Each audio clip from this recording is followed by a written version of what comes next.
তৌহিদের কথা কোরআন শরীফে আছে না? আছে। কোন সূরা?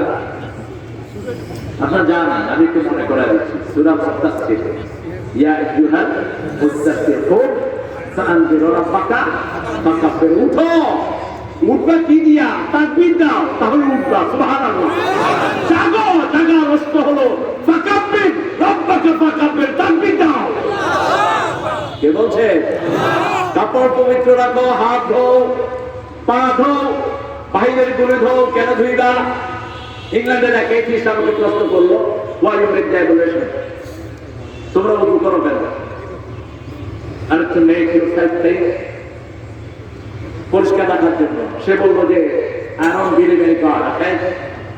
When you pass a week, you wash your hands.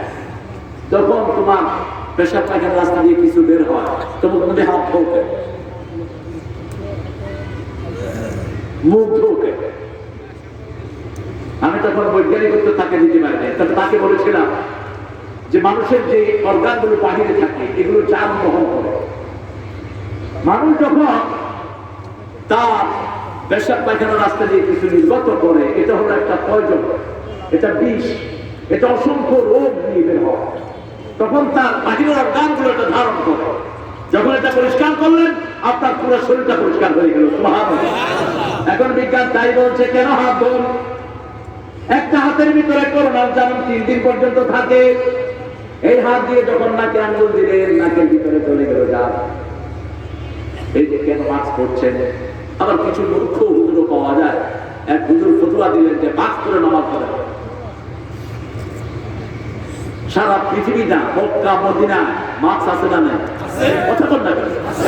ইমামদের মুখে কি মাস্ক? এটা বৈজ্ঞানিক সূত্র। আবার ভারতের একজন বড় ডাক্তার দেবী শেঠি, তিনি বলেছেন mask is very unhealthy wear, খুব অস্বাস্থ্যকর একটা জিনিস। কিন্তু তিনি আর সায়েন্স থেকে তিনি বলেছেন কেমন নিঃশ্বাস বাধাগ্রস্ত হয় মাস্কে।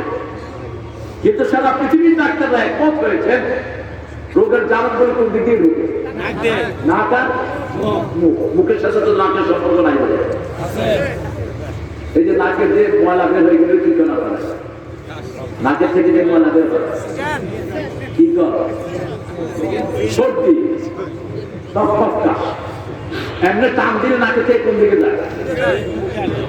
মুখে যায়, দুটার মধ্যে লাইন আছে। আবার চোখ দিয়েও ভাইরাস ঢুকতে পারে, তবে চোখের মধ্যে চশমা না।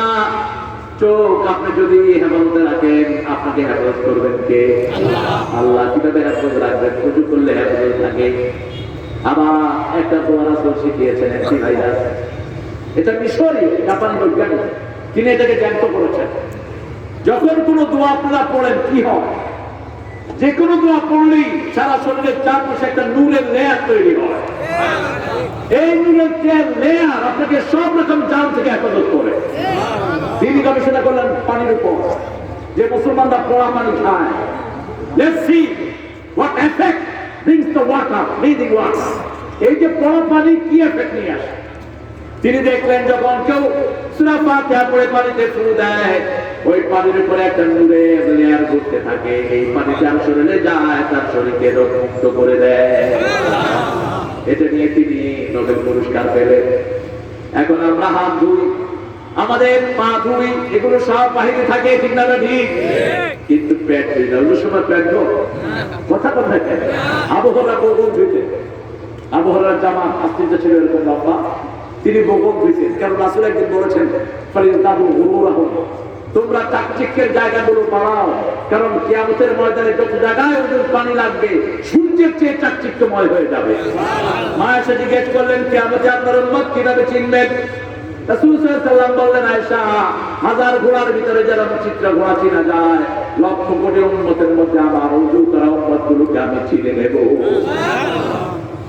এই ওযুর মাধ্যমে কি হয়? রাসূল বলছেন, মুসলিম শরীফের বর্ণনা, তোমরা ওযু করলে ওযুর প্রতিটি ফোঁটার সাথে আল্লাহ গুনাহগুলো ঝরায়া দেয়। গুনাহ মানে হলো ভাইরাস। গুনাহ মানে কি? ভাইরাস। গুনাহ মানে ভাইরাস। ভাইরাসের অল্প যারা খায়, যেমন মদ একটা ভাইরাস, মদের অল্প যেটা খায় আর বেশি যেটা খায় একই এফেক্ট। রাসূল বলেছেন, যেটা অল্পতে নেশা করে সেটা বেশিটাও হারাম। এখন বিজ্ঞান পরীক্ষা করে দেখলো 2 বোতল মদ খেলে যে ক্ষতি হয় 1 ঢোক মদ খেলে একই ক্ষতি হয়।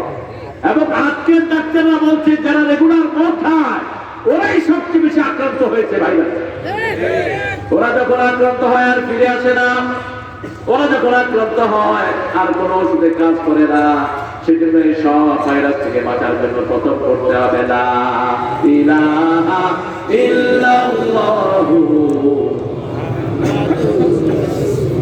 তারপরে একটা বিশেষ দোয়া আছে ভাইরাসের জন্য, আল্লাহ পড়েন ইন্নী আউযু বিকা মিনাল বারাস ওয়াল জুনুনি ওয়াল জুযাতি ওয়া মিন সাইয়্যিল আসকাম। আমরা টের পাই না কি বললাম, আমরা টের পাই না কি এফেক্ট করছে। টের পায় ফেরেশতারা, ঠিক কিনা? টের পায় শয়তানরা, ঠিক কিনা? যেমন বাথরুমে ঢোকার সময় একটা দোয়া আছে না, কি দোয়া? জোরে আল্লাহুম্মা ইন্নী আউযু বিকা। এটা কখন করবে? বাথরুমে ঢুকে নাকি? না, ঢুকে পড়বে, বাইরে থাকে পড়ে। বাইরে থাকতে পড়েন, একজন সাহাবী পড়েননি, তিনি টয়লেটে বসেছেন, পড়েননি, শয়তান গলা থেকে মেরে ফেলছে তাকে, জিন শয়তান। এটা এতটা গুরুত্বপূর্ণ যে যখন আপনি এটা পড়লেন সব সময় রাসূল বলছেন 24 ঘন্টা বাথরুমে শয়তান জিন থাকে, মেয়েদেরকে আক্রমণ করে, ছেলেদেরকে করে। যখনই এই দোয়া আপনি পড়েন শয়তানের চোখ বন্ধ হয়ে যায়, শয়তান আপনাকে চোখে দেখতে পায় না, তার হাতগুলো অকর্মণ্য হয়ে যায়। এই যে 5 ওয়াক্ত নামাজ যারা পড়ে অধিকাংশ বিপদ থেকে তাদেরকে হেফাজত করে দেন কে? বেশি দোয়া যারা করে তাদেরকে হেফাজত করে দেন কে? দোয়াটা সব ইবাদতের মাথা, আর দোয়া বকুল ইবাদত, সব ইবাদতের মাথা দোয়া। আজকে আমি একটা দোয়া থেকে কথা বলবো আপনাদের সাথে। আমরা কালমা পড়লাম, আমরা আজকে থেকে কোনো হারামের সাথে জড়িত হব না। রাজি আছেন মুসলমান? একটু হাত তুলে আল্লাহকে দেখা দেন কারা কারা রাজি। বলেন হে আল্লাহ, আপনার নামে ওয়াদা করছি জীবনে আর কোনোদিন ফরজ নামাজ, ফরজ রোজা, ফরজ পর্দা, ফরজ হারাম ছেড়ে দেয়া, এগুলোর ধারে কাছে আমরা যাবো না। ফরজগুলো মানবো, হারামগুলো ছাড়বো। আল্লাহ তৌফিক দান করুন। আরো চিৎকার করে বলি আমিন। আমাদের দেশে আল্লাহ খাস রহমত ছাড়া আমরা বেঁচে নাই, ঠিক না বেঁচে? দ্বিতীয় এক প্রথমে বেঁচে মারাত্মক। আমার আপন ভগ্নিপতি ইস্ট লন্ডন মসজিদের ইমাম, ইউরোপের সবচেয়ে বড় মসজিদ, ইউরোপের 13,000 মিল আছে, এরকম সুপ্রসাদ। খুব অসুস্থ হলেন, অত্যন্ত আমলি মানুষ, আব্দুর রহমান আসসাদের ক্লাসমেট, জামা শরীফের ইমাম। আমি জিজ্ঞেস করলাম এখন সুস্থ? আলহামদুলিল্লাহ বলে। প্রায় 15 দিন সে হসপিটালে ছিল। আমি জিজ্ঞেস করলাম তোমার এখন কি অবস্থা, কিভাবে আক্রান্ত করা? বলছে অসংখ্য মানুষ, খ্রিস্টান বিভিন্ন লোকেরা আমার সঙ্গে দেখা করতে এসেছে। আমি একটু আক্রমণ চাচ্ছিলাম, দেখা করে যাওয়ার পরে আমার পিঠে ব্যথা হলো। পিঠে ব্যথা হয়ে রোগ 104, জ্বলার নামে না, 104, 105 আর কাশ, এই 3টা উপসর্গ। অল্প দিনেই রোগী চলে যায়, কিন্তু বাঁচিয়ে রেখেছেন কে? আল্লাহ। এখন যদি আপনি বলেন ডাক্তার বাঁচিয়ে রেখেছে, আপনি মুশরিক। এখন যদি বলেন ঔষধ ভ্যাকসিন বাঁচিয়ে রেখেছে, আপনি মুশরিক। তবে ভ্যাকসিন নিতে হবে, প্রিভেনশন, যে কোনো প্রস্তুতি, যে কোনো সতর্কতা আসল আসল উদ্ধার করার বই, ঠিক কিনা? আপনি যেমন শীত আসার আগে কি গায়ে দেন? একটু জ্যাকেট গায়ে দেন, একটু মোটা এই যে সব দিয়ে গায়ে দেন, একটা গলায় মাফলার রাখেন যাতে শীত আক্রমণ করতে না পারে। ঠিক তেমনি ভাবে ভ্যাকসিন যেটা এসেছে এটা হলো প্রিভেনশন। আপনি প্রস্তুতি নেবেন যাতে এই ভাইরাসটা শরীরে গেলেও অ্যাক্টিভেট না হয়। এখন আমাকে কেউ কেউ জিজ্ঞেস করছে হুজুর ভ্যাকসিন নেব কিনা? আচ্ছা, আপনার সিদ্ধান্ত, সেটা আপনার পার্সোনাল। আপনি ইস্তেখারা করেন, রাসূল ইস্তেখারা করতেন, 2 রাকাত নামাজ পড়তেন, যে কোনো সিদ্ধান্ত নেওয়ার আগে নামাজ পড়ে আল্লাহর কাছে বলতেন আস্তাগফিরুকা বিইলমিকাল গায়ব, হে আল্লাহ আপনার গায়েবের জ্ঞান দিয়ে আপনার কাছে আমি মঙ্গল চাচ্ছি। এটা যদি আমার দুনিয়া আখিরাতের জন্য ভালো হয় এটা আমাকে দেন, এটা যদি খারাপ হয় আমাকে আপনি সেটা থেকে ফিরে থাকার তৌফিক দেন, আমাকে দেখান। 2-3 দিন এটা পড়লে এসে নামাজের পরে 2 রাকাত নামাজ আপনি স্বপ্নে দেখবেন, আসল সিদ্ধান্তটা আপনি নিতে পারবেন। আলহামদুলিল্লাহ। তবে আল্লাহ জাল্লা শাআনহু বলেছেন, নবী আপনি বলে দেন লিকুল্লি দাইন দাওয়াউ, প্রত্যেক রোগের জন্য ঔষধ বানিয়েছেন কে? আল্লাহ ঔষধ বানিয়েছেন। আগে ঔষধ পাঠান, তারপরে রোগ পাঠান। আমাদের ওষুধ এসেছে, আমরা ওষুধ জানি না, ওষুধ জানার চেষ্টা হচ্ছে, ঠিক না বেঠিক? এর আগেও ভাইরাস এসেছিল, যেমন 1920 সালে সোইন ফ্লু, স্প্যানিশ ফ্লুতে 10 কোটি মানুষ পৃথিবী থেকে মারা যায়, 10 কোটি ঝরে গেছে। কিন্তু সেই সোইন ফ্লু আমরা ওষুধ তৈরি করেছি, ভ্যাকসিন তৈরি করেছি, ঠিক কিনা? এই জ্বরটা আছে, কিন্তু এখন ওটার কোনো এফেক্ট নাই। যখনই অসুস্থ হয় সাধারণ একজন ডাক্তারকে দেখালে হয়ে যায়। ঠিক করোনা এরকমের হয়ে যাবে, প্রতি 100 বছর পর পর একটা মহামারী আসে। যেমন আমার বাবু ভাই বলেছেন, এটা নিরামিষ মতো, মানুষ অপরাধ করতে করতে চরমে পৌঁছে যায়। এই বগুড়াতে অনেকগুলো ক্যাসিনো ছিল, এখন সবগুলো বন্ধ, ঠিক কিনা? সারা বাংলাদেশে মদের আড্ডা কম ছিল না বেশি? এই করোনা উপলক্ষে সব বন্ধ। বিদেশি মদ আড্ডা বন্ধ। স্বাস্থ্য অধিদপ্তরের লোকেরা কয়, তাহলে বিদেশি বোতলে বিদেশি মদ না হলে এটা খাইলো কি? পরীক্ষা করে দেখা যায় হোমিওপ্যাথির দোকান থেকে মদ। আপনাদের হোমিওপ্যাথি এগুলি কত বড় গবেষক দেখে, বিদেশি বোতল আয় না, ওটার ভিতরে স্পিরিট ঢুকায় পোলা পারে বিদেশি মদ খায়া। ওই হোমিওপ্যাথি চিকিৎসা করে মারা দরকার। যারা এগুলো বানিয়েছে সবগুলোকে ফাঁসিতে দেওয়া দরকার।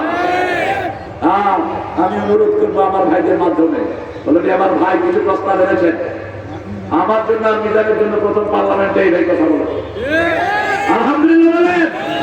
আরেকটা বিল তিনি এনেছেন, মসজিদের ইলেকট্রিক বিল এবং ইমাম মুয়াজ্জিনের বেতন। বাংলাদেশের সবচেয়ে কম বেতনে যারা চাকরি করে তাদের নাম কি? ইমাম। আপনাদের এই গাবতলী থানাতে একজন ইমামকে জিজ্ঞেস করলাম, বাবাজি আপনি কত পান? হুজুর 3000 টাকা পাই, তাও 9 মাস বাকি। তো চলন কেমনে? কয় আল্লাহ চালায়। 14 মণ ধান দেয়, এটা থেকে 7-8 মণ চাউল পাই, এটা দিয়ে আল্লাহ সংসার চালায় নেয়। দেখলে মনে হয় রাত পুত্র সাদা পোশাক, ঠিক কিনা? আর যেগুলো অফিস আদালতে বসে লাখ লাখ টাকা ঘুষ খায়, হারাম খায়, ওগুলোকে দেখলে মনে হয় জুতে দিয়া গালে বাড়ি। মুখে কোনো হাসি নাই, পোশাকের মধ্যে কোনো আনন্দ। হালালের বরকত দেন কে? কুত্তার সাফায় 12টা 10টা, কিন্তু একটাও থাকে না। গরু একটা করে বাচ্চা দেয়, ঈদের বাজারে গেলে মনে হয় সবগুলো গরু আসমান থেকে নাজিল হয়েছে। এত সুন্দর করে গরুগুলোকে রাখেন কে? সেজন্য হালাল খাবো, বরকত দান করবেন কে? আজকে ওয়াদা করবার হারাম খাবো না। নামাজে যারা যান, নামাজ মানুষকে সব অপকর্ম থেকে নিষেধ করে। যাদের নামাজ তাদেরকে নিষেধ করে না, তাদের নামাজ কবুল হয় না। যেমন আল্লাহ বলছেন, ইন্নাস সালাতা তানহা আনিল ফাহশাই ওয়াল মুনকার ওয়া যিকরুল্লাহি আকবার। নিশ্চয়ই নামাজ সকল ফাহিশা কাজ, ইসলাম বিরোধী কাজ থেকে তোমাদেরকে ফিরায়।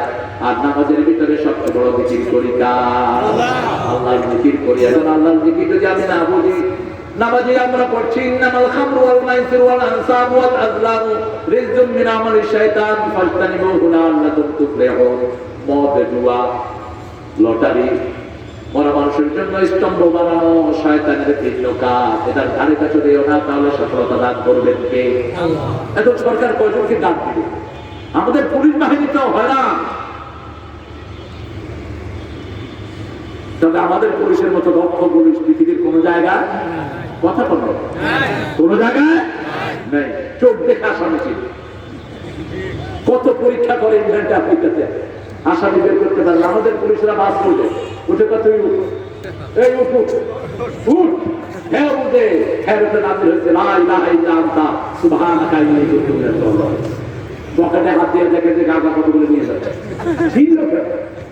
আমি এক পুলিশের বললাম, ভাই আপনি চিনলেন কেমনে? এগুলো দেখতে দেখতে আমরা পাকা হয়ে গিয়েছি। পাকা না আসলে নামাজি লোক পুলিশের ভিতরে নামাজি আছে না নাই? পুলিশের ভিতরে তাহাজ্জুদ গুজার আছে না নাই? সবখানে ভালো মন্দ মিলিয়েই আছে। আবার পুলিশের মধ্যে এমন লোক আছে যারা ইসলাম শুনলে আপনাদের পিটায় দেবে, এরকম কিছু লোক বুঝতে হবে এরা আমাদের মুসলমানের সন্তান নয়। যারা ইসলাম শুনলে মারে, বুঝতে হবে হৃদয় ইসলাম নাই, ঠিক কিনা? তাহলে আমরা নামাজ পড়বো আর হারাম করবো না। রাসূল সাল্লাল্লাহু আলাইহি ওয়াসাল্লাম প্রতি রাতে একটা সূরা শেষের কিছু আয়াত আকাশের দিকে তাকিয়ে পড়তেন, এবং এটা পড়তে না রাসূল খুব কাঁদতেন। একদিন মা আয়েশা বলছেন, আমি দেখলাম রাসূল সাল্লাল্লাহু আলাইহি ওয়াসাল্লাম নামাজে দাঁড়ালেন, কাঁদতে শুরু করলেন। কাঁদতে কাঁদতে রাসূল সাল্লাল্লাহু আলাইহি ওয়াসাল্লাম দাড়ি মোবারক ঢুকে গেল। ফজর পড়লেন তখনও কাঁদছেন। মসজিদে কাঁদছেন, বেলাল জিজ্ঞেস করলেন, সাহাবায়ে কেরাম জিজ্ঞেস করলেন, হুজুর আপনি এত কাঁদছেন কেন আজকে? রাসূল সাল্লাল্লাহু আলাইহি ওয়াসাল্লাম বলেন, এমন একটা নিয়ামতের আয়াত আজকে জিবরাইল আমিন আমার কাছে নিয়ে এসেছেন, এই আয়াতগুলো যদি কেউ আমল করে দুনিয়া আখিরাতের সর্বশ্রেষ্ঠ মানুষে সে পরিণত হয়ে যাবে। আবার তার ভিতরে এমন একটা আয়াত আল্লাহ দিয়েছেন, ওই আয়াত নিয়ে যদি কেউ গবেষণা না করে আল্লাহ তার উপর লানত বর্ষণ করে দিবে। বলেই রাসূল সাল্লাল্লাহু আলাইহি ওয়াসাল্লাম পড়া শুরু করলেন, ইন্না ফি খালকিস সামাওয়াতি ওয়াল আরদ ইখতিলাফিল লাইলি ওয়ান নাহারি লাআয়াতিন লিউলিল আলবাব আল্লাযীনা ইয়াযকুরুনাল্লাহা কিয়ামান ওয়া কুউদান ওয়া আলা জুনুবিহিম ويتفكرون في خلق السماوات والأرض ربنا ما خلقت هذا باطلا سبحانك فقنا عذاب النار আল্লাহ বলছেন, ইন্না ফি খালকিস সামাওয়াত, আকাশ এবং জমিনের সৃষ্টির ভিতরে অনেক নিদর্শন আমাদের জন্য কে রেখেছে। যেমন মেয়েদেরকে নিদর্শন সৃষ্টি করেছেন, এটাও নিদর্শন। আমাদেরকে জোড়ায় জোড়ায় মিন আয়াতিহি খালাকনাকুম আজওয়াজা, আমার নিদর্শন সূরা রূম, তোমাদেরকে আমি জোড়ায় জোড়ায় সৃষ্টি করেছি। তোমাদের মধ্যে জাআলনা বাইনাকুম মাওয়াদ্দাতান ওয়া রাহমা, স্বামী স্ত্রীর সম্পর্কে এক চোখে থাকবে রহমত, আরেক চোখে থাকবে ভালোবাসা। কোন মারামারি কিলাকিলি ঝগড়াঝাটি থাকতে পারবে না। তবে পাতিল পিটাপিট হয়, যেমন মা আয়েশা রাদিয়াল্লাহু তাআলা রাসূল বললেন, মুসলিম শরীফের হাদিস, আয়েশা তুমি যে আমার উপর কখন খুশি থাকো আমি কিন্তু টের পাই। আয়েশা সিদ্দিকা এসে বললেন, কখন? বলেন মা আয়েশা সিদ্দিকা রাসূল সাল্লাল্লাহু আলাইহি ওয়াসাল্লাম বললেন, যখন তুমি বলো মুহাম্মদ সাল্লাল্লাহু আলাইহি ওয়াসাল্লাম আল্লাহ আমাদের উপর রহমত করুন, তখন আমি বুঝি তুমি আমার উপর খুশি। আর আমি যখন আপনার উপর রাগ করি আমি কি বলি? মা আয়েশা বললেন রাদিয়াল্লাহু আনহা, রাসূল সাল্লাল্লাহু আলাইহি ওয়াসাল্লাম বলেন, তখন তুমি বলো ইব্রাহিম আলাইহিস সালামের আল্লাহ আমাদের উপর রহমত করুন, তখন আমি বুঝি তুমি আমার উপর রাগ করে আছো। তাহলে রাগের কথাও গালি হবে না, কি হবে না?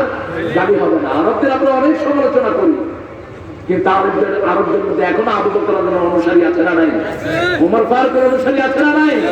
মসজিদে হারামের ভিতরে ঢুকছি, কাবার ভিতরে একজন ভাইয়ের সাথে আমার ধাক্কা লাগে, তিনি বলেন আল্লাহ ইসাল্লাম, আল্লাহ তোমাকে হেফাজতে রাখো। আমি আরেক ধাক্কা দিলাম, আল্লাহ ইয়া তোমা আল্লাহ তোর রকম করবো। আরেক ধাক্কা দিচ্ছি, আল্লাহ ইয়া দি আল্লাহ তোর হেদায়েত দে। লিমা তাদুক করিয়া কইয়া, ভাই তুই আমার শুধু ধাক্কাস কেন? আমি বললাম ধাক্কা দিতে তুই দোয়া করো।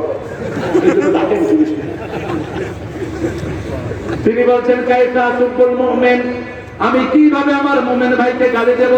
গালি দেওয়া মুমিনের কাজ নয়, গালি দেওয়া মুনাফিকের কাজ। মুনাফিক গালি দেয়, মুমিন কখনো গালি দিতে পারে না। মুনাফিক চারটা কাজ করে, কয়টা? রাসূল বলেছেন এটার একটা যদি কেউ করে 25% মুনাফিক, দুইটা করলে 50%, তিনটা করলে 75, চারটা করলে পরিপূর্ণ মুনাফিক। ইদা হাদাসা কাযাবা, ইদা উসতুবিনা খানা, ইদা ওয়াদা আখলাফা, ইদা খাসাবা ফাজারা। রাসূল সাল্লাল্লাহু আলাইহি ওয়াসাল্লাম বলেন, যখন কথা বলবে মিথ্যা কথা বলে, যখন আমানত রাখবেন খেয়ানত করে, ওয়াদা করলে খেলাফ করে, আর যখন রাগ হয় সমানে গালিগালাজ করে। সব বগুড়ার লোকেরা গালিগালাজ করে না? হ্যাঁ, কি গালিগালাজ বেশি করেন বলেন তো? হ্যাঁ, ওটা বলতে হবে না। ওইগুলো তো এরকম মারাত্মক গালি আপনারা জানেন? আমি তো বগুড়ার কথা একটা ভালো করে শিখেছি। আমরা বগুড়া সই মাছ ধরতে গিয়ে ধরে আনলাম বোল, যদিও বোল খান না, বোল খায় হলো সবচেয়ে বেশি বোয়াল খায় সিলেটের লোকেরা। বোয়ালকে তারা বোয়াল বলে, কিন্তু বগুড়াতে কোনো বাড়িতে বোয়াল পাইলাম না। কোথায় যে বোয়াল ধরে আনেন আল্লাহ ভালো করে। আমরা বগুড়া সই, হাসির ছলেও গালি দিবেন না কাউকে। হাসির ছলেও বিবেকিত নাই। বিবির সাথে আপনার ঝগড়া লাগতে পারে, আপনি বিবির সাথে কথা কাটাকাটাতে যায় না, পারবেন না। আজকের বিজ্ঞান বলছে বিবির এই যে ঘটলি, এটাকে কি বলেন আপনার? যেটা উঠে উঠে না, হলকম। হলকম এটা কোরআনের শব্দ। আল্লাহ ইদা বালাগাতি হলকম সূরা সূরা ওয়াকিয়ার ভিতরে শেষের দিকে আল্লাহ বলছেন। তো এই হলকমটা মেয়েদের প্রতি মিনিটে নড়ে, 160 থেকে 180 বার, আর পুরুষেরটা 60 থেকে 70 বার। পুরুষ এক কথা কখন আগে মেয়ের সাথে করে তখন ফুল ধরে এত কথা পথ কেন্দ্র দাঁড়ায়। একজন রাসূলের 9 জন বিবি যখন ওনার বিরুদ্ধে গেলেন, কারোর সাথে কথা বললেন না। 29 দিন মসজিদে, কয়দিন? 29 দিন মসজিদে সব বিবিরা সাইজ হয়ে গেলেন। সাইজ করে দিলেন কে? আল্লাহ দিলেন। আপনার বিবির সাথে আপনি কথা কাটাকাটি যায় না। আশিরুহুন্না বিল মারুফ, সূরা নিসার ভিতরে আল্লাহ বলছেন সবচেয়ে সুন্দর ব্যবহার বিবির সাথে করো, সুন্দর নামে তাকে ডাকো। আমরা কালেমা পড়েছি, বিবির গায়ে হাত দেই। কালেমা পড়েছি, যৌতুক খাই। কালেমা এটা স্বীকার করে না। কালেমা পড়ে যারা যৌতুক খায় তারা কিয়ামতের ময়দানে জিনাকারের কাতারে উঠবে। এই কালেমাই তাদেরকে আসামি বানাবে। আমরা আজকে থেকে ওয়াদা করবো বিবির উপর অত্যাচার করবো। অতীতে যেটা করেছেন মাপ চান বিবির কাছে, গুনাহ হবে? গুনাহ হবে না। বিবির কাছে মাপ চেয়েছেন আলী রাদিয়াল্লাহু আনহু, বিবির কাছে মাপ চেয়েছেন ওমর ফারুক রাদিয়াল্লাহু আনহু। সিরিয়া থেকে এক লোক এসেছে বিবির ব্যাপারে বিচার দিবে। ওমর ফারুক রাদিয়াল্লাহু আনহু খেজুর পাতার ঘর, বিল্ডিং বানাতে তো আমরা খুব ব্যস্ত। অর্ধ পৃথিবী করেছে শাসন, ধুলার তপ্তে বসে খেজুর পাতার পোশাক তোমার বারবার গিয়েছে বসে। অর্ধ পৃথিবী শাসন করেছেন ধুলার উপরে বসে। ওমর ফারুক রাদিয়াল্লাহু ঘর ছিল বেড়ার ঘর, খেজুর পাতা। সিরিয়া থেকে লোক এসেছে, দেখে ওমর ফারুকের বিবি ওনাকে এত জোরে জোরে কথা বলছেন। উনি রওনা দিলেন। কয়েকবার ওমর ফারুক দিয়ে আমিরাল মুমিনিন গুলো দেখে উনি রওনা দিলেন। ঘর থেকে বেরিয়ে ওমর ফারুক বললেন, কে আমাকে ডাকছিল? একদিন আসো। না, আমার হয়ে গেছে। আমার বিবি এত বড় না, অনেক ঠান্ডা আপনার বিবি। এদিকে বসো, মসজিদে বসো। কি নিয়ে এসেছো বলো? এসেছি আমার বিবির ব্যাপার বিচার দেওয়ার জন্য। এখন দেখি আমার বিবির চেয়ে অনেক বেশি গরম আপনার বিবি। ওমর ফারুক বলছেন, শোনো, যে ঘরে আমার বউ থাকে এই ঘরটা কার? বলছে আল্লাহ বানিয়েছে, তবে আপনার ঘর, আমার ঘর। আমার এই যে ছেলে মেয়েগুলো দেখে এগুলো কার? আপনার। 24 ঘন্টা ওই ঘরটা রক্ষণাবেক্ষণ যিনি করে তিনি কে? আপনার বিবি। তো যে ছেলে দেখে বাপ মাকে ছেড়ে আমার ঘরে থাকে, আমার কাজগুলো করে, আমি কি তার একটু জোরে কোথাও শুনতে পারবো না? কি অধিকার তাকে দিলাম? লোকটাকে যে বললো, হুজুর আমি আর কোনোদিন বিবির উপরে হাত তুলবো না, বিবির কোনো কথা বলবো না, আমি আমার নসিহত পেয়ে গেছি। রাসূল সাল্লাল্লাহু আলাইহি ওয়াসাল্লামের বড় অভ্যাস ছিল, তিনার কাছে এসে কোনো মানুষ ফিরে যান নাই। কয়েকটা হাদিসের বর্ণনা এসেছে, যা চাইতো তাই দিত। এক জিনাকার লুচ্চা এসে বলছে, হুজুর আমি জিনা করবো, আপনার অনুমতি দেন। পৃথিবীর সর্বশ্রেষ্ঠ ডাক্তার, সর্বকালের সর্বশ্রেষ্ঠ মুহাম্মদ সাল্লাল্লাহু আলাইহি ওয়াসাল্লাম আমাদেরকে যদি এটা কেউ বলতো, আমরা সাথে সাথে মারা শুরু করতাম। রাসূল সাল্লাল্লাহু আলাইহি ওয়াসাল্লাম কে এসে বলছে, হুজুর I want to commit a God. I want to commit that. Hey, what's it? Adultery, fornication. আমি জিনা করবো, অনুমতি দেন। কিছু বললেন, চুপ থাকলেন। রাহমাতুল লিল আলামিন বললেন, এই কাজটা করো যদি তোমার মা করে। বলছে তাকে মা ডাকবো না। যদি তোমার বোন করে, বোন ডাকবো না। যদি তোমার বিবি করে, বিবিকে রাখবো না। যদি তোমার মেয়ে করে, মেয়েকে শাসন করবো। এবার রাহমাতুল লিল আলামিন বললেন, যে মেয়ের সাথে তুমি এই কাজটা করতে চাও, তিনি তো কারো না কারো বাপ, কারো না কারো মেয়ে, কারো না কারো বউ হতে পারে। কিভাবে তুমি তার জন্য এটা পছন্দ করলে? সাহাবী কেঁদে রাসূলের হাত ধরলেন, ইয়া রাসূলুল্লাহ আমি জীবনে আর এরকম চিন্তা করবো না। আমি বিয়ে করবো, তারপরে আমার বৈবাহিক জীবন আমি মেনটেন করবো। এই ছিল মুহাম্মদ সাল্লাল্লাহু আলাইহি ওয়াসাল্লাম। এক ফকির এসে বলছে, উঠ দেন। রাসূল উঠ দিলেন। ফকির বলল, আমার উঠ পছন্দ হয় না, আরো ভালো উঠ চাই। আমরা বলে কি করতাম? কি করতাম? উঠ দেন। রাসূল উঠ দিলেন। কয়টা পছন্দ হয় না, আরেকটা দেন। রাসূল বললেন, শুনো সাল্লাল্লাহু আলাইহি ওয়াসাল্লাম, আমার জামাই উসমান রাদিয়াল্লাহু আনহু অনেক, সেখানে গিয়ে তুমি একটা উট জামানো না করো। গিয়ে দেখো উসমান রাদিয়াল্লাহু আনহু পিঠটাকে থাপ্পড় মেরে চাও নিয়ে নিচ্ছে। লোকটা দেখে কয়, সর্বনাশ, জীবনে পিঠটা দেখছি, এরকম পিঠটা তো দেখি। এই পিঠটা চাও উঠা পছন্দ করে, এর থেকে উঠতে কি দৌড় মারছে লোকটা। কই হুজুর, এর থেকে আমি কিছু চাইতে পারবো না, আপনি কিছু দেন, করে দিয়ে আসেন। কই যাও আমার আলাইহিস সালাম, তার উপর আমার সালাম দাও। এবার গিয়ে দেখে বাতাসে তুলা উড়িয়ে নিচ্ছে, সেই তুলাগুলো দৌড়ে দৌড়ে ধরে আনতেছেন ওসমান রাদিয়াল্লাহু আনহু। লোকটা আবার চলে আসলো, কোন কিবলার কাছে আপনি আমাদের পাঠাচ্ছেন? বলছে তুমি সালাম দিয়েছো নাকি না দেয়নি, আমার কথা বলেছো নাকি না বলো নাই, যাও সালাম দাও, কথা বলো। সালাম দিয়ে বললেন রাসূল সাল্লাল্লাহু আলাইহি ওয়াসাল্লাম আপনাকে সালাম দিয়েছেন। তিনি বললেন কি জন্য এসেছেন বলেন।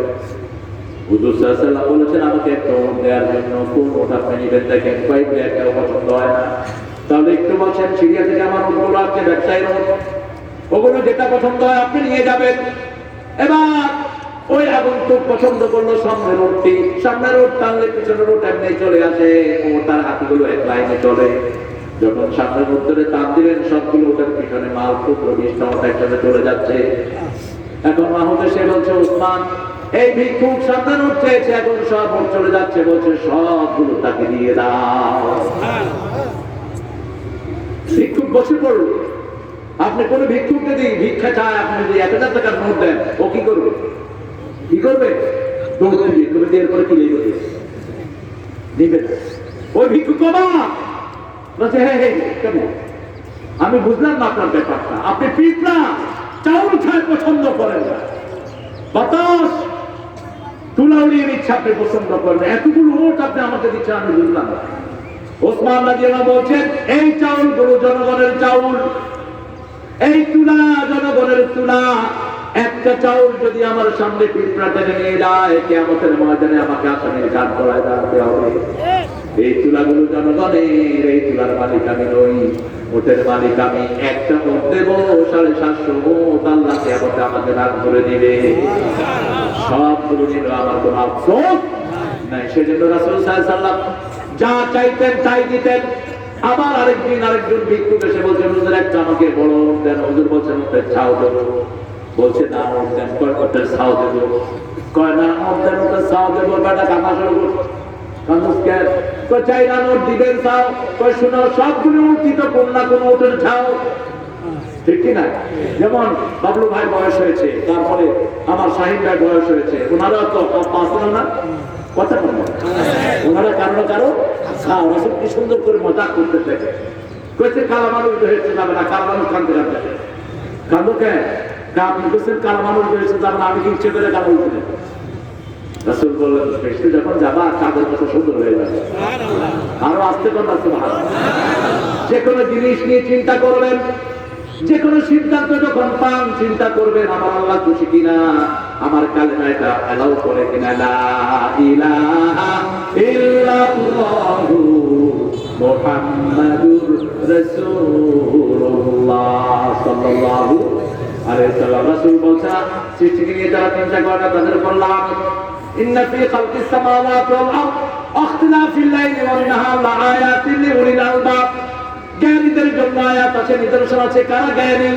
আল্লাযীনা ইয়াযকুরুনাল্লাহা কিয়ামান ওয়া কুউদান ওয়া আলা জুনুবিহিম ওয়া ইয়াতাফাক্কারুনা ফি খালকিস সামাওয়াতি ওয়াল আরদ রব্বানা মা খালাকতা হাযা বাতিলা সুবহানাকা ফাকিনা আযাবান নার। আমিন। আল্লাহ বলেন যারা আল্লাহর জিকির করে, জিকির করব কার? এখন জিকির কাকে বলে? বলে জিকির কি? প্রথম জিকির কি? আরো করে বলে। দ্বিতীয় জিকির হলো নামাজ। দ্বিতীয় জিকির কি? তৃতীয় জিকির হলো নামাজের পরে আমরা যেগুলো করি এগুলো জিকির। যেমন শ্রেষ্ঠ জিকির আছে বলেছেন 4টা। কয়টা? সুবহানাল্লাহ, আলহামদুলিল্লাহ, আল্লাহু আকবার, লা ইলাহা ইল্লাল্লাহ। কিন্তু সুবহানাল্লাহ বললাম, আবার বললাম মহাপবিত্র। মহাপবিত্রকে আসতে বলে, আরো আসতে বলে। মহাপবিত্র আল্লাহ ছাড়া আর কেউ হতে পারে না। মহাপবিত্র একজন, আর কারোর সাথে এই লকব লাগানো যায় না। কারণ যিনি সবসময় অপবিত্র হয় তিনি মহাপবিত্র হবেন। যেমন রাসূলের কাছে এক মেয়ে আসলেন, ওনার নাম হলো বারা। কি নাম? বারা। রাসূল বলেন তুমি বারা মানে কি? তুমি মুক্ত কেমন? তুমি তো মুক্ত না, তোমার উপর অনেক দায়িত্ব আছে, তোমার এই নাম রাখা ঠিক হবে না, তোমার নাম হলো জামিলা। সুবহানাল্লাহ। বুড়া বয়সে নাম চেঞ্জ করে দিলেন। কি নাম রাখলেন? জামিলা। সৌন্দর্যের মালিক, তুমি সৌন্দর্য মন্ডিত। আরেকজন আসলেন মাহজুর, দুশ্চিন্তাগ্রস্ত। রাসূল বললেন না, তুমি দুশ্চিন্তাগ্রস্ত নয়, তুমি আজকে থেকে তোমার নাম হলো মাসরুর, তুমি আনন্দচিত্ত, তুমি আনন্দচিত্ত। নাম চেঞ্জ করে দিয়েছেন মুহাম্মদ সাল্লাল্লাহু। যেমন জিকির মানে হলো আল্লাহর হুকুম মানা। কার হুকুম? আপনি দোকানে বসেছেন, ওজনে সঠিক দিলেন, মুখে জিকির না থাকলেও জিকির আছে না নাই? আপনি বাইরে বের হলেন, কাপড় নিচে কাপড় পরলেন, না জিকির হয়ে গেল। তাকুর নিচে কাপড় পরেছেন, আপনি বলছেন সুবহানাল্লাহ সুবহানাল্লাহ, আপনার আল্লাহ বলবে গজবুল্লাহ গজবুল্লাহ। কারণ তাকুর নিচে কাপড় যে পরে রাসূল বলেছেন সে জাহান্নামী। আমার মেয়েরা অনেকে গুরু প্লাগ করে, বগুড়ার মেয়েরা অবশ্য করে, সালনাপুরের মেয়েরা অনেক ভালো। গুরু প্লাগ বুঝলেন তো? গুরু প্লাগ আমি বুঝি না কেন। তা আমাকে একজন বললো যে হুজুর এমনি কইরা রশি না কি লাগায় এমনি তার মেরে মোটা বুকে চিকন করে। আচ্ছা বলেন তো সবচেয়ে সুন্দর কে?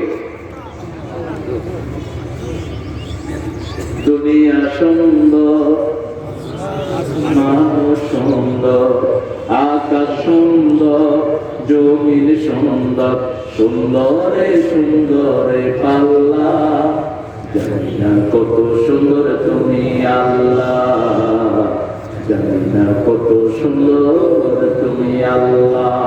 সবচেয়ে সুন্দর কে? আল্লাহ। মানুষকে সবচেয়ে সুন্দর করেছেন কে? আপনি দেখেন তো মানুষের চেহারাটা কি সুন্দর, কারো চেহারা এত সুন্দর আছে? একজন ডাক্তার আমাকে বলছেন ইংল্যান্ডে, মানুষের আকৃতি আমাকে মুসলমান বানিয়েছে। তিনি বলছেন আমাদের কানগুলো দেখেন কত সুন্দর, আমাদের কান যদি হাতির কান হতো পাশাপাশি কেউ বসতে পারতাম না। আমি বসলে আমার কান আমার ভাইয়ের ঘাড়ে উঠতো, ভাইকে তো কান ছড়া। আমাদের নাকটা কত সুন্দর, হাতির নাক যদি হতো টট্টি গিয়ে নাকের উপরে চিত হয়ে পড়ে যেতাম, ঠিক না ঠিক? আল্লাহ বলছেন লাকাদ খালাকানাল ইনসানা ফি আহসানি তাকওয়িম সুম্মা রাদাদনাহু আসফালা সাফিলিন ইল্লাল্লাযীনা আমানু ওয়া আমিলুস সালিহাত ফালাহুম আজরুন গায়রু মামনুন فما يكذبك بعد بالدين أليس الله بأحكم الحاكمين بلى نحن ذلك من الشاهدين والحمد لله رب العالمين তাহলে জিকির করব কার? প্রথম জিকির কোরআন, ইন্না নাহনু নাযালনা যিকরা ওয়া ইন্না লাহু লাহাফিজুন। আল্লাহ বলেন এটাকে জিকির করে নাযিল করেছি, হেফাজত করবেন কে? আল্লাহ। যারা কোরআন হেফাজত করে তাদেরকে হেফাজত করবেন কে? আল্লাহ। দুই নম্বর আল্লাহ বলেন শুনো কোনটা জিকির? নামাজ হলো জিকির। ইযা নুদিয়া লিস-সালাতি মিন ইয়াউমিল জুমআহ ফাসআউ ইলা যিকরিল্লাহি ওয়া দারুল বায়' যালিকুম খায়রুল লাকুম ইন কুনতুম তা'লামুন। এখন আমরা নামাজকে আমাদের আন্ডারে রেখেছি, নামাজের আন্ডারে আমরা পাই, এই জন্য ফল পাই না। অথচ আল্লাহ বলছেন আযান হলে ব্যবসা বন্ধ করা কার হুকুম? আল্লাহ। এখন আযান হলে যারা ব্যবসা করে রাখে, ব্যবসা হালাল হলো না হারাম? হারাম। জুমার দিন গতকাল, গত পরশু, গত কয়েকদিন আগে লাস্ট জুমাটা আমি হেদায়েতকে পড়ালাম। জুমায় যাচ্ছি, দেখি যে রাস্তার দুই পাশে মানুষ আর মানুষ, ইভেন কি মসজিদের পাশে দোকানে আড্ডা মারছে। একে নামাজ কি উপকার দিবে? আপনাকে নামাজের আন্ডারে আসতে হবে। নামাজ যদি রাষ্ট্রীয়ভাবে প্রতিষ্ঠিত হয়ে যেত, বাংলাদেশের মানুষ এক সপ্তাহে ভালো হয়ে যেত, ঠিক কি? কারণ আল্লাহ বলছেন ইন্নাস সালাতা তানহা আনিল ফাহশাই ওয়াল মুনকার। নামাজ যারা পড়ে তারা মদখোর হয় না, নামাজ যারা পড়ে তারা জুয়ারি হয় না, নামাজ যারা পড়ে দরগে হাত তোলে না। যদি তোলে বুঝতে হবে তার নামাজ কবুল হয়। ওই যে এক লোক বলছে হুজুর আমার ইমাম কিন্তু যাবে না, আমি নামাজ ছাড়ি দিই, যা করে আমার ইমান যাবে না। কয় কেন? তা আমার নাম হলো ইমান আল্লাহ। কি নাম? ইমান আল্লাহ। আমি ইমান আলী নামে একজন ডিসি পেয়েছি, এখন নাই, অনেক আগে, এত বড় গাড়ি। আমি তাকে দেখে এত খুশি হয়ে যাই। কত সুন্দর দাঁড়িয়ে তুমি দেখেছ। তিনি খুশি হইতে পারলেন না। তিনি আমার একটু সন্দেহ। আমি এসপিকে জিজ্ঞেস করলাম, এসপি সাহেব আমার এলাকা লক্ষ্মীপুর, আমার এলাকার সবাই আমার সাথে খুব পরিচিত, আমরাও পরিচিত সবার সাথে। তো বললাম এসপি সাহেব, আপনাদের ডিসি সাহেব তো খুশি হলেন না। ওই হুজুর দাড়ি যত লম্বা 200 খায় তত লম্বা। এখন দাড়ি রেখে যারা ঘুষ খায় তারা দাড়ির অপমান করলো, ঠিক না ঠিক? এই রমজান মাসে ঘুষ ছাড়া না, এরকম বেয়াদব আছে না নাই? আমাদের অফিসারগুলোকে যারা ঘুষ খায় বুঝতে হবে এগুলো আসল চোর।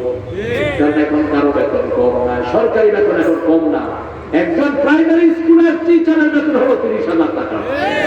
বাড়িতে বসে বসে 30,000 টাকা পায়, আছে না নাই? লুঙ্গি পরে গিয়ে ক্লাসে বসছে, আসছে ঘুম, দিছে ঘুম।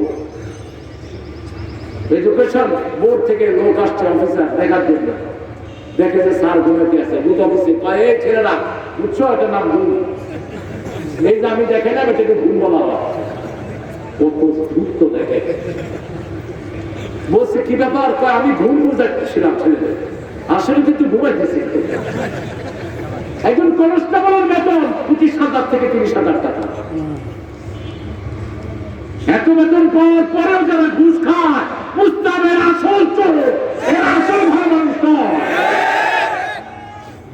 সুবিধা দেশের বাড়ছে না কমছে? কথা বলেন। এখন ফোন লাইন হচ্ছে, দেখেন ফোন লাইন প্রায়গুলো হয়ে গেছে। আল্লাহ কবুল করুন। আরো চিৎকার করবার না আমি। মানুষের জন্য যদি আপনি সুবিধা দেন, আপনাকে সুবিধা দিবেন কে? কয় হুজুর রাস্তার পয়সা মেরে মসজিদ করে দিয়েছে, এখন হুজুর এগুলা দোয়া করে আল্লাহ ইঞ্জিনিয়ার সাহেবের জান্নাত ফেরদাউস দেয়। জান্নাত তোমার বাপে?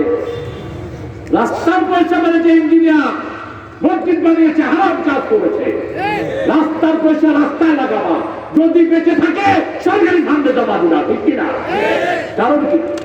কারণ রাস্তাতে হিন্দুর হক আছে না নাই? খ্রিস্টানের হক আছে না নাই? প্রাণী চলার হক আছে না নাই? আপনি যখন রাস্তার পয়সা মেরে মসজিদে দিলেন, অসংখ্য লোকের হক আপনি নষ্ট করলেন।